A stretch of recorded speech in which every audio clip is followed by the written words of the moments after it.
पहा नवीन एपिसोड्स एकदम add free.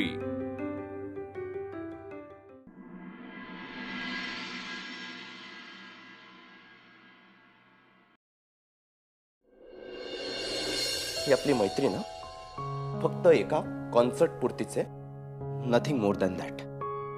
कळलं?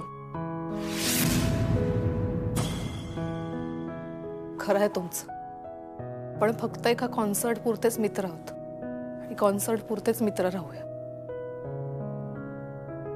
कसं आहे ना, नात्यांना आधीपासूनच मर्यादा घातलेल्या बऱ्या असतात, त्यामुळे अपेक्षाभंगाचं दुःख पदरी पडत नाही.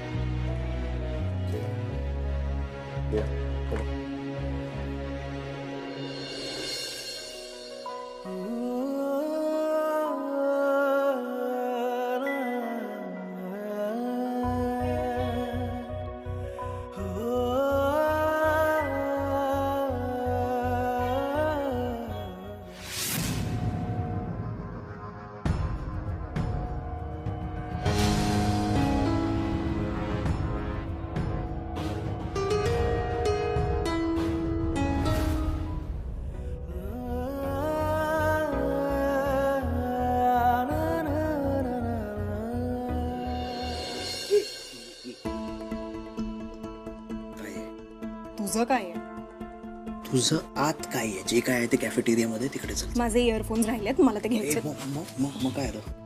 नाही, कोणी नसताना ते इयरफोन्स काय पळून जात नसतात, पाय नसतात त्यांना. ठीक आहे, जे आहे ते महागातले ते इयरफोन्स माझे लाडके आहेत, ते कळलं ना? बापरे, ठीक आहे, कोणीही हात लावत नाहीये कारण कोणी नाहीये आतमध्ये. कळलं तुला? चल कॅफेटेरिया मध्ये. पण काय झालं, मला हवेत ते इयरफोन्स. काय करायचं तुला इयरफोन्स घेऊन? हा, काय खाताना काय इयरफोन्स काय करायचे? मला करमत नाही ते इयरफोन्स शिवाय. झालं बस, तुला माहिती नाही फरक रे. माझी जीव की प्राण.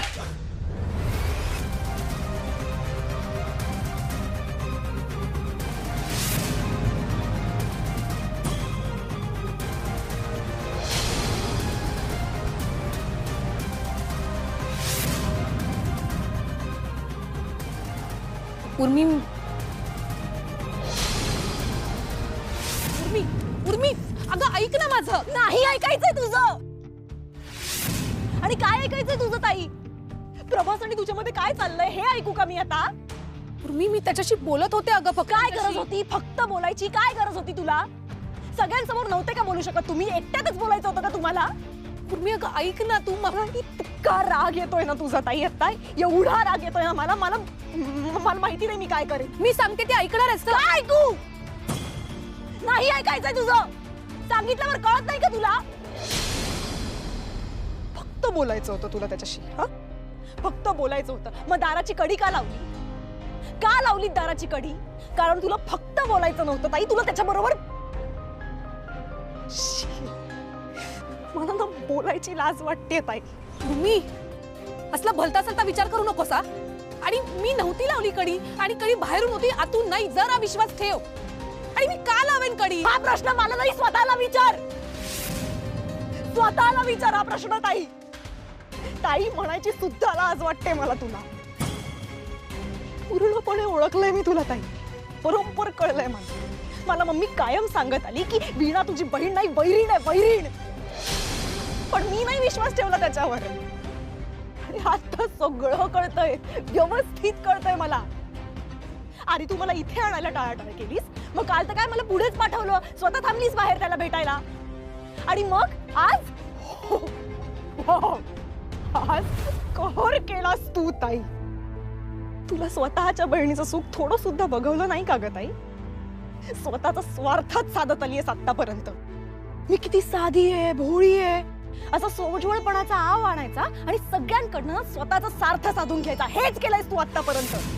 आणि हेच करशील तू, याच्यासाठी काहीही करशील तू. अगदी स्वतःच्या बहिणीच्या प्रेमावर घाला घालशील तू. सॉरी नाही, घातलास, होई घातलास. कमाल ताई. हे हे खोटे अश्रू नकोच डोळ्यात. काही होणार नाहीये त्याने, मला बरोबर कळलंयस तू कशी असते.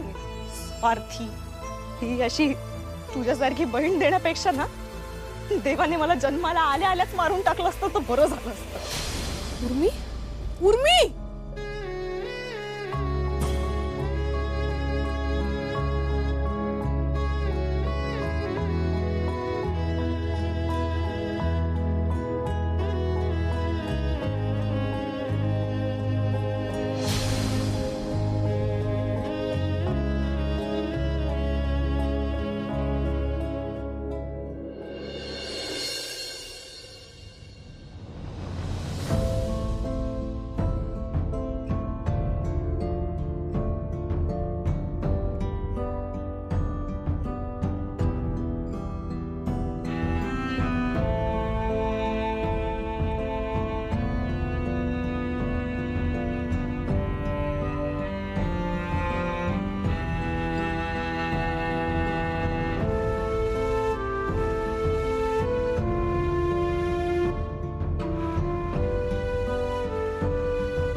प्रभास, वीणाला सगळं स्पष्ट का नाही सांगितलंस?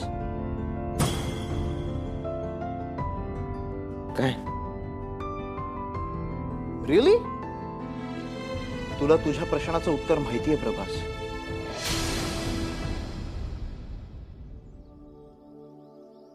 आपण ना खूप खूप भांडलोय, खूप वाद घातले आहेत, खूप ओरडलोय एकमेकांवरती, आणि तरीही आपण मित्र आहोत. माहितीये का? कारण एक कनेक्ट आहे आपल्यात. हा, म्हणजे तू काहीही बोलला नाहीस, गप्प बसून राहिलास ना, तरी मला कळतं तुझ्या मनात काय सुरू आहे ते. आणि ऑफकोर्स तसंच मी पण जर काहीही बोललो नाही तरी माझ्या मनामध्ये काय सुरू आहे हे तुला कळतं. आणि आता पण कळतंय. बोल, का नाही बोललास? काय तुला काय वाटतं, म्हणजे काय चाललंय माझ्या मनात?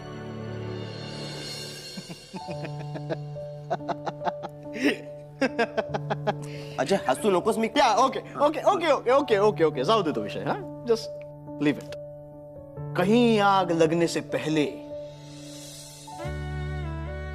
उठता है ऐसा धुआं, यही है इधर का नजारा, और यही है उधर का समा.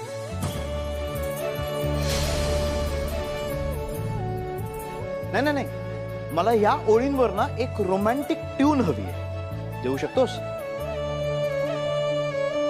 ओके, दे मग.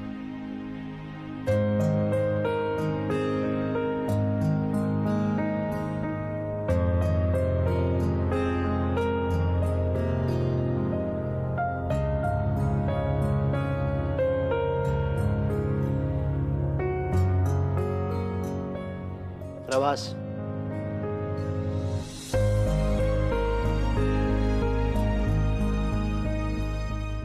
ट्यून दे असं म्हटल्यानंतर काही सेकंदांमध्ये करेक्ट ट्यून देणारा तू आज चुकतोयस का? माहितीये? मला माहितीये.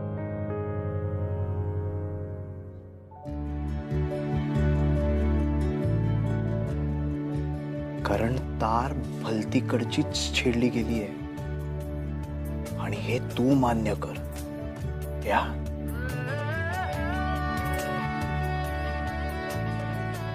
ऑल द बेस्ट मेरे भाई.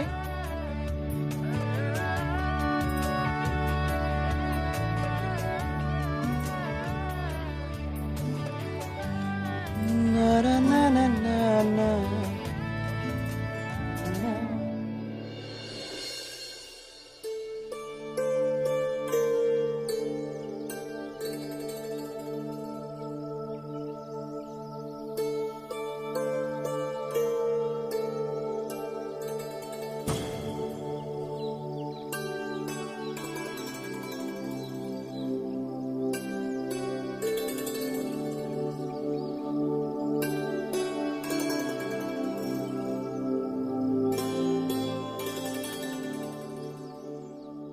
वीणा, I am sorry. I am really sorry. हे जे काय होतंय ना, तुमची काहीच चूक नाहीये, सगळी चूक माझी. हे बघ वीणा, आणि हे सगळे त्याचेच परिणाम आहेत.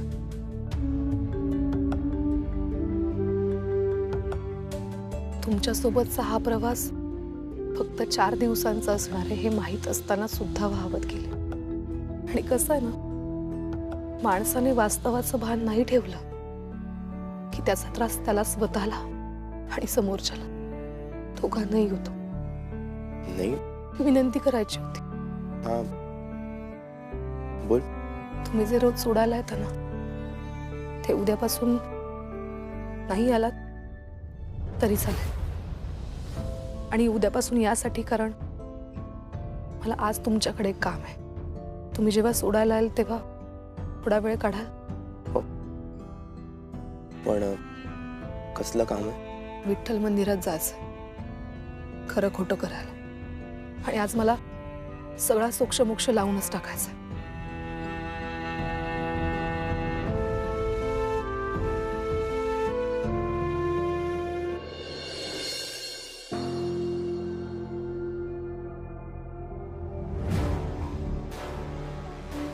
या या सासरे बुवा, आशीर्वाद द्या. तू घरात कसा आलास? ते संगमनेरकरांसाठी अभयंकर कुटुंबाचे द्वार सतत खुले असतात, मग आलो. आणि हे बघा तुमच्यासाठी काय आणले, धान्याची पोती. आत्ताच्या आत्ता हे उचल आणि चालता हो. हे नसते उपद्व्याप करायला सांगितलं कोणी तुला? तुम्ही सांगायला कशाला पाहिजे? किशोर रांगडे पाटील स्वतःच्या मर्जीचा मालक आहे. आणि कसं आहे, आपल्याला आपल्या सासरवाडीची काळजी आहे. आता तुमच्या पोरीचं लग्न जवळ येऊ राहिलं, मग घरी पाहुण्यांचा रतीब वाढणार आणि धान्य जास्त लागणार, म्हणून घेऊन आलो धान्याचे पोते. तुम्ही आपल्याशी कसं पण वागा, पण आपली जावाई म्हणून काही जबाबदारी आहे की नाही, बरोबर ना? हो बोलला. तोंडाला येईल ते बडबड नकोस, चालतं वारी. दादा दादा, अरे मी काय म्हणते, असं दारी आलेलं धान्य परत पाठवू नये रे. अन्नपूर्णा नाराज होते. वाह, किती समजूतदारपणे बोलता तुम्ही मामे सासूबाई. आशीर्वाद द्या. बघितलं का, आता घरातल्याच लोकांचा पाठिंबा म्हणल्यावर आपलं लग्न होणार, यात काही शंकाच नाही. किशा, अरे माझं म्हणणं एवढंच आहे की एक मिनिट. तुझ्या सल्ल्याची आणि तुझ्या मदतीची दोन्हीची गरज नाही आम्हाला. आणि एक सांगतो, माझी वीणा आयुष्यभर बिनलग्नाची राहिली तरी चालेल, पण मी तिचं तुझ्याबरोबर लग्न होऊ देणार नाही.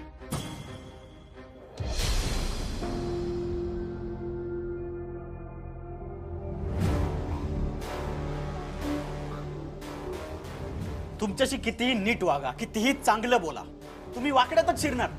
तुमच्यातला माज काही उतरणारच नाही. ठीक आहे, नाही ठीक आहे. तुम्ही नका लावू माझं लग्न विनाशी. मी सुद्धा उर्मीचं लग्न त्या पोराशी नाही होऊ देणार.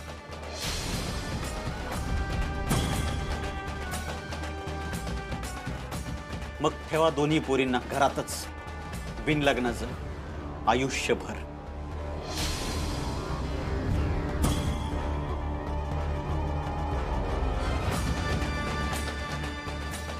चल रे, आणि त्याला सांग सगळी पोती घेऊन वापस ये.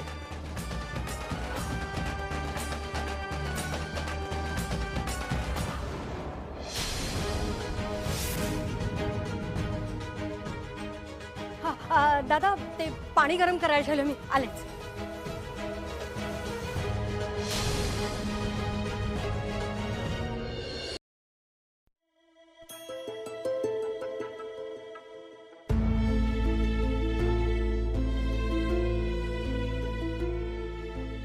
आत्ता बाहेर किशा जे काही बोलला ते काय होतं? कुठल्या मुलाबद्दल बोलत होता तो? दादा, अरे तुला माहितीये ना तो किशा कसा आहे ते. किशा कसा आहे हे मला पूर्णपणे माहिती आहे, पण मला त्याच्याशी काहीही देणं घेणं नाहीये. आत्ता या घरामध्ये काय चाललंय मला ते जाणून घ्यायचंय. मी त्या मुलाचं उर्मिशी लग्न होऊ देणार नाही असं म्हणाला तो. कोण आहे मुलगा? दादा, अरे कोण कोण मुलगा? कुठला मुलगा? अरे मला काहीच माहिती नाहीये. मला जर काही माहिती असतं तर मी लगेच सांगितलं असतं तुला. आणि तुला माहितीये ना तो किशा किती खोटारडा आहे ते. माणूस रागाच्या भरात नेहमी खरं बोलतो. कोण कधी कशामुळे काय बोलतं हे कळण्या इतकं आयुष्य गेलंय माझं. तुला पुन्हा एकदा सांगतो, मागे एकदा तुझ्यामुळे या घराण्याच्या इब्रतीला डाग लागला होता. त्याच्या जखमा अजूनही भरलेल्या नाहीयेत. आता जर उर्मीमुळे पुन्हा असं काही घडलं तर तुम्हा दोघींसाठी या घराचे दरवाजे कायमचे बंद होतील. लक्षात ठेव. दादा, तेव्हा सुद्धा तू माझ्या बाजूने उभा राहायला नव्हतास आणि आत्ता सुद्धा तू माझ्या मुलीच्या बाजूने उभा राहत नाहीयेस. तुझी मुलगी काय गुण उधळतीये ना हे तुला माहिती नाहीये. ज्या दिवशी ती चुकेल ना त्या दिवशी बघच मी तिचे कसे दिंडवडे काढते ते.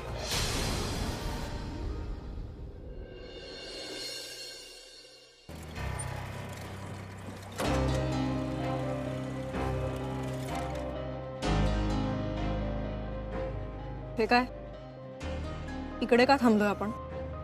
आपल्याला विठ्ठल मंदिरात जायचंय. तुला जायचं तर तू जा, मी नाही येणार. उर्मी, तुला यावंच लागेल. तुझ्यासाठी जातोय आपण. चल. ए बास्करी नाटक दिखावा नुसता. करेक्ट बोलायची मम्मी. वीणाच्या चेहऱ्यावर भक्तीचा आव आणि मनात चोरटा भाव. उर्मी,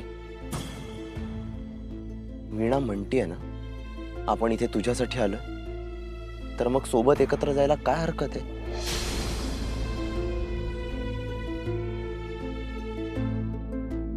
चला.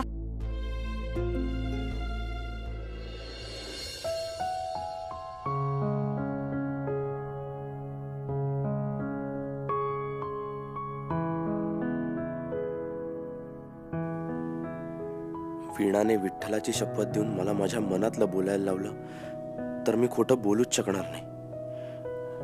आणि खरं बोललो तर वीणा माझ्याशी कायमची मैत्री सुद्धा तोडू शकेल.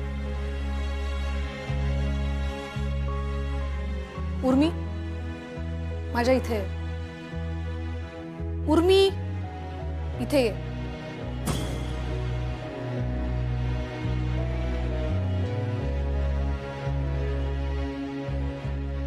काय नवीन नाटकं चालवलीस तुम्ही?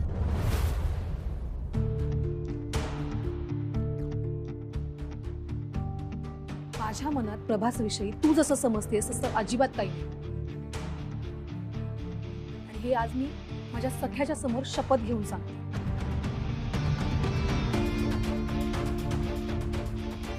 आणि मला वाटतं प्रभासच्याही मनात माझ्याविषयी तसं काही नाही. हो ना प्रभास? प्रभास, हो ना?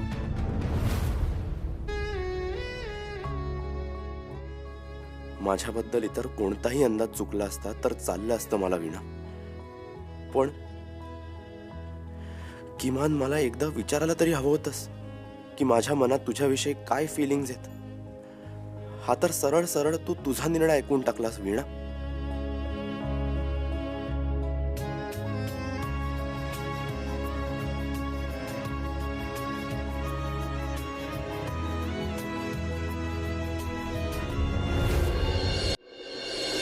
काय पावलटपणा चालवलायस? काय काय सिद्ध करायचंय तुला हे सगळं बोलून? हे असं दगडांच्या मूर्त्यांसमोर ना कोणी किती खोटं बोलू शकतं. मी बोलते खोटं. माझं प्रभासवर काडी मात्रही प्रेम नाहीये. पटेल, सांग ना पटेल का? हे असं दगडा धोंडांसमोर शपथा घेण्याला ना माझ्या लेखी काही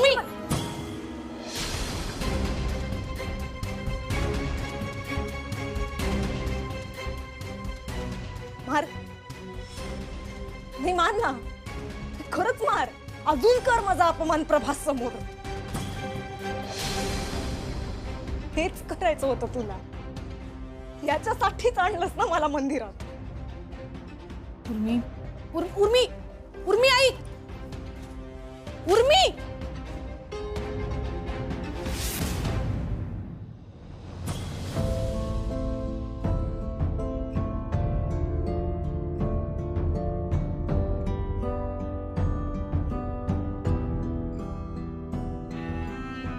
विठ्ठला, एकदा खोटं बोलण्याची तू एवढी मोठी शिक्षा देशील आणि मला एवढी मोठी किंमत मोजावी लागेल असं कधीच वाटलं नव्हतं. मी संपलोय, मी हरलोय.